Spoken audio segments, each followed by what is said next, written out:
Assalamualaikum warahmatullahi wabarakatuh. Kembali lagi di channel Nasihat Kehidupan Misteri. Pada video kali ini saya akan membahas tentang penguasa tanah Jawa datang menagih janji. Tahun 2023, Indonesia harus waspada. Pasalnya ramalan Jayabaya mengungkapkan bahwa tahun 2023 adalah tahun datangnya Sabda Pahlawan Nagih Janji. Sabda Pahlawan Nagih Janji ini diyakini sebagai tanda akan terjadinya kekacauan atau bencana alam yang akan terjadi di berbagai daerah. Wong Cowo wis ilang cowone adalah ungkapan Jayabaya yang menyebut tanda-tanda Sabda Pahlawan akan datang, memomo masyarakat Jawa yang sudah kehilangan spiritualitasnya.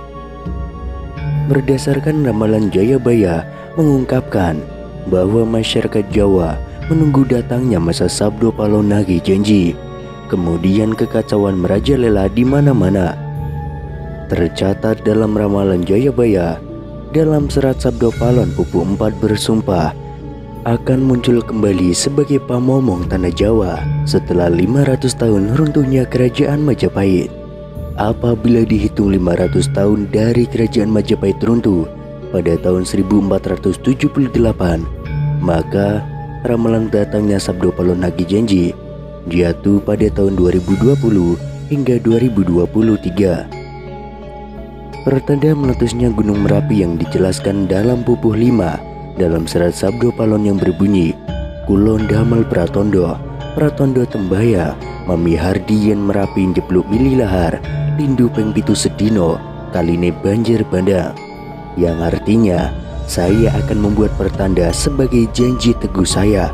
Apabila Merapi sudah meletus mengeluarkan lahar dan terjadi gempa bumi 7 kali dalam sehari, serta banjir bandang akan datang. Dalam serat Sabda Pahlawan Pupuh 13 disebutkan akan ada ombak munggah daratan, yang artinya merujuk pada sebuah bencana tsunami. Berdasarkan Pupuh 11 dalam serat Sabda Pahlawan disebutkan panggebluk ingkang pinangkung leloro ngombro-ngombro enjing sugeng sore praloyo, yang artinya adalah akan datang wabah mengerikan merajalela di mana-mana. Paginya orang-orang masih hidup, sorenya banyak yang mati.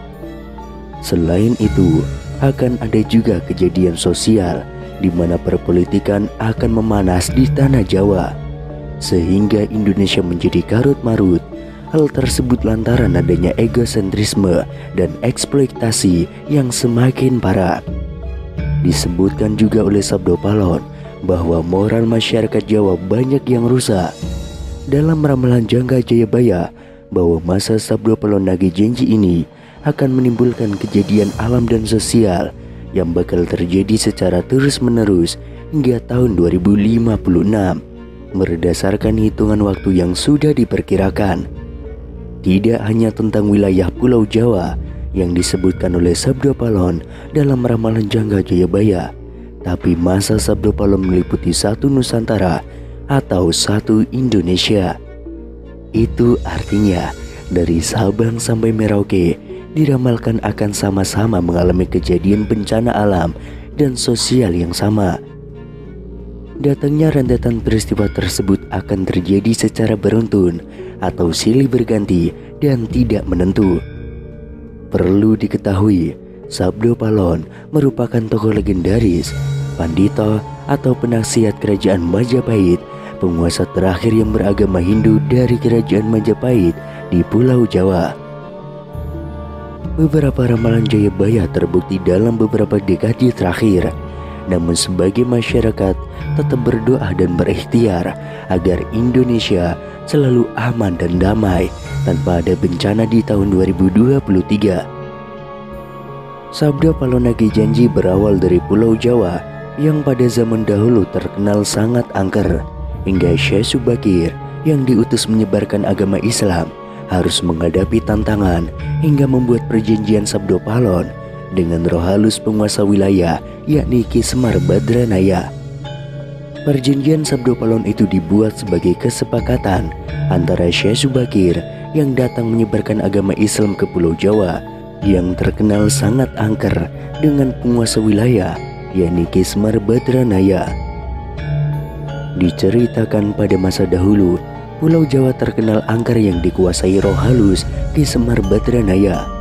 Kedatangan Syekh Subakir yang diutus Sultan Turki Sultan Muhammad I guna menyiarkan agama Islam.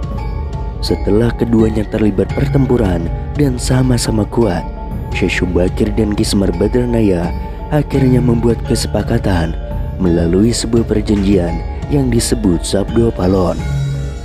Namun kedatangan Syekh Subakir dalam melakukan syiar Islam di Pulau Jawa saat itu harus mendapat rintangan hingga harus membuat perjanjian dengan Ki Semar Badranaya sebagai roh halus bagi Dahyang atau penguasa wilayah Tanah Jawa. Syekh Subakir dikenal sebagai orang yang berhasil menembali Pulau Jawa yang terkenal angker dan wingit pada dahulu kala. Saat itu, Sultan Turki Sultan Muhammad I mendapatkan petunjuk untuk melakukan penyebaran Islam di Pulau Jawa, sebuah tempat di Tanah Jawa yang dalam pengaruh magis begitu kuat. Mulai dari jin hingga setan menghuni setiap sudut Tanah Jawa yang saat itu masih berbentuk hutan belantara. Diutuslah rombongan para alim ulama mendatangi Pulau Jawa untuk melakukan syiar Islam. Namun alangkah terkejutnya Sultan Muhammad I karena hampir seluruh rombongan tersebut tewas akibat perbuatan para lelembut penduduk Tanah Jawa yang tidak mau menerima ajaran Islam.